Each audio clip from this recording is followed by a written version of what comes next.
അദ്ദേഹം എല്ലാ ഭാഗത്തും ഈ ക്ലിപ്പ് ഇട്ടുകൊണ്ട് ഈ സമുദായത്തെ തെറ്റിദ്ധരിപ്പിക്കുന്നുണ്ട്.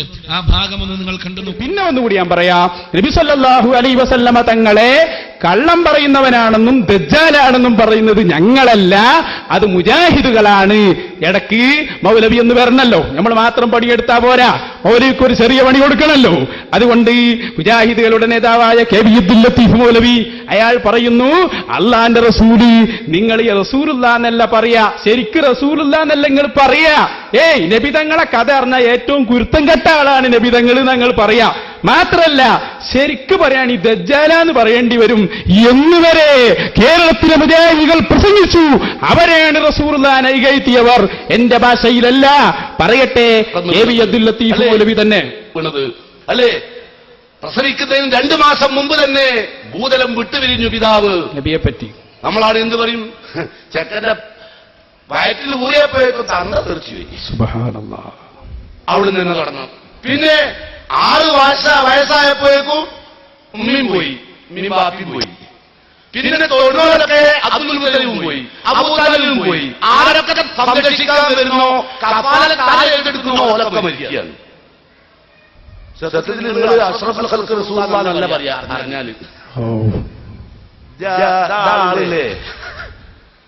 നമ്മൾ ചില കുട്ടികൾ ഉണ്ടായാലും നമ്മൾ പറയും, മറ്റേ കമ്പനി ഉണ്ടായതും ഈ വീടുണ്ടായതും ഇവൻ ഉണ്ടല്ലോ പ്രശ്നം ഇവണ്ടായി. വയറ്റിൽ ഊറിയപ്പോഴേക്ക് പിതാവ് തെറിച്ചുപോയി എന്നൊക്കെ പറയുന്നത് ആരെക്കുറിച്ചാ? മഹാനായ അഷ്റഫുൽ ഖൽഖ് മുഹമ്മദുർ റസൂലുള്ളാഹി ആ നബി സല്ലല്ലാഹു അലൈഹി വസല്ലമ തങ്ങളെ കുറിച്ച് ഞങ്ങളെപ്പോഴും സത്യമായ വാക്കല്ലാതെ അവിടുത്തെ സ്ഥാനത്തിന് നിരക്കാത്ത ഒറ്റ വാക്കും ഞങ്ങൾ പറഞ്ഞിട്ടില്ല. അവരുടെ വാദ, അവരുടെ സ്ഥാനത്തിന് നിരക്കാത്ത, നബി സല്ലല്ലാഹു അലൈഹി വസല്ലമയുടെ സ്ഥാനത്തിന് നിരക്കാത്ത വാക്കുകൾ പറഞ്ഞിട്ടില്ല എന്ന് പറഞ്ഞുകൊണ്ട് കെ വി അബ്ദുൽ ലത്തീഫ് മൗലവിയുടെ ഒരു ക്ലിപ്പിട്ട് പ്രവാചകന്റെ സ്ഥാനത്ത് നിരക്കാത്ത വാക്കുകൾ ആയിഷനെ ഉപയോഗിച്ച് നിങ്ങൾ കേട്ടില്ലേ? ആ ക്ലിപ്പിൽ പറഞ്ഞിരിക്കുന്ന സംഗതികൾ ഒരിക്കലും പ്രവാചകനെ കുറിച്ചല്ല പറയുന്നത്. എന്നിട്ട് ദജ്ജാലെ എന്ന് വിളിക്കുന്നത് നബിയെ കുറിച്ച് അല്ലെ, തലതെറിച്ചു എന്ന് പറയുന്നത് നബിയെ കുറിച്ച് ചൂണ്ടിക്കാണിക്കുക. അങ്ങനെയല്ല ലക്ഷ്യം വെച്ചിട്ടുള്ളത്. ഇവിടെ തെറ്റിദ്ധരിപ്പിക്കാൻ ഏറ്റവും പറ്റുന്ന നല്ലൊരു മാർഗമാണ് ഈ ക്ലിപ്പിംഗ് സംവിധാനം. ഇവിടെ വന്ന് പ്രസംഗിച്ചു പോയ മുസ്ലിയാർ ക്ലിപ്പിംഗ് സംവിധാനത്തെ കുറിച്ച് വലിയ മഹത്വപ്പെടുത്തി പറഞ്ഞല്ലോ. ക്ലിപ്പിംഗ് സംവിധാനം ഉണ്ടായതുകൊണ്ട് മുജാഹിദുകളുടെ തനിനിറം കാണിച്ചു കൊടുക്കാൻ കഴിഞ്ഞു എന്നുള്ളത്. ആരുടെ തനിനിറ കാണാൻ പോണെന്നുള്ളത് കെ വി അബ്ദുൽ ലത്തീഫ് മൗലവിയുടെ ആ ക്ലിപ്പിന്റെ തുടക്കം മുതൽ ഒടുക്കം വരെ കാണുമ്പോൾ നിങ്ങൾക്ക് മനസ്സിലാക്കാൻ കഴിയും. ആ ഭാഗം കൂടെ നിങ്ങളൊന്ന് കണ്ടു നോക്കൂ. അള്ളാഹുവിൽ ഒരു പങ്കു ചേർക്കുക എന്ന് പറഞ്ഞാൽ വളരെ നിസ്സാരമായ ഒരു കാര്യത്തിൽ പോലും, ഉദാഹരണം പറഞ്ഞാൽ ശിർക്ക് വെക്കുന്ന ഒരു അംശം, ഞാനൊരു വീടുണ്ടാക്കിയെന്ന് സങ്കല്പിക്കുക. ഞാൻ പറയുന്നു ഇവിടെ താമസിച്ചതിന് ശേഷം എനിക്കെന്താന്ന് അറിഞ്ഞൂടാ, ഒരു പ്രയാസം, ശിർക്കാണ്. എനിക്ക് ഈ കുട്ടി ഉണ്ടായപ്പോൾ എന്താന്ന് അറിഞ്ഞൂടാ, വല്ലാത്ത പ്രയാസം. മറ്റേ കുട്ടി ഉണ്ടായപ്പോൾ എന്താന്ന് അറിഞ്ഞൂടാ, വലിയ സന്തോഷം. ഇതില്ലാത്ത ആരെങ്കിലും ഈ കൂട്ടത്തിലുണ്ടോ? ഇപ്പം വലിയ മുജാഹിദായെന്ന് പറഞ്ഞ ഉദ്ദേശങ്ങളുണ്ടല്ലോ, വലിയ മുജാഹിദാണ് ഇപ്പൊ നമുക്കുണ്ട് ഈ വിശ്വാസല്ലേ? ഉണ്ട്.